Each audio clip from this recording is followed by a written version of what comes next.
ಗ್ರಾಹಕರು ತಾವು ಪಡೆಯದ ಅಥವಾ ಸ್ಥಗಿತಗೊಂಡಿರುವ ಸೇವೆಗಾಗಿ ಹಣ ಪಾವತಿಸುವಂತೆ ಒತ್ತಾಯಿಸುವಂತಿಲ್ಲ ಎಂದು ಸುಪ್ರೀಂ ಕೋರ್ಟ್ ಮಹತ್ವದ ತೀರ್ಪು ನೀಡಿದೆ. ವಿದ್ಯುತ್ ಸುಂಕದ ನಿರ್ಧಾರವು ಕೇವಲ ಗಣಿತದ ಲೆಕ್ಕಾಚಾರವಲ್ಲ, ಬದಲಿಗೆ ಇದು ಗ್ರಾಹಕರ ಹಿತಾಸಕ್ತಿಯನ್ನು ರಕ್ಷಿಸುವ ಒಂದು ನಿಯಂತ್ರಣ ಕ್ರಮವಾಗಿದೆ ಎಂದು ಸ್ಪಷ್ಟಪಡಿಸಿದೆ.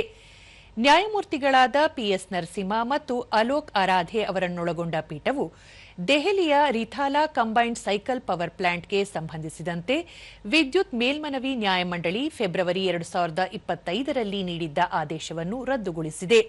ಈ ಮೂಲಕ ದೆಹಲಿ ವಿದ್ಯುತ್ ನಿಯಂತ್ರಣ ಆಯೋಗ 2019ರಲ್ಲಿ ನೀಡಿದ್ದ ಆದೇಶವನ್ನು ಸುಪ್ರೀಂ ಕೋರ್ಟ್ ಎತ್ತಿ ಹಿಡಿದಿದೆ.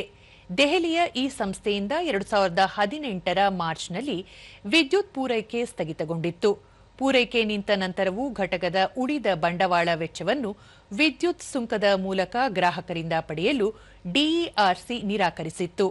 ಆದರೆ ಎಪ್ಟೆಲ್ ಈ ವೆಚ್ಚವನ್ನು 15 ವರ್ಷಗಳ ಅವಧಿಯಲ್ಲಿ ಗ್ರಾಹಕರಿಂದ ಪಡೆಯಲು ಮಾಡಬಹುದು ಎಂದು ಆದೇಶಿಸಿತ್ತು.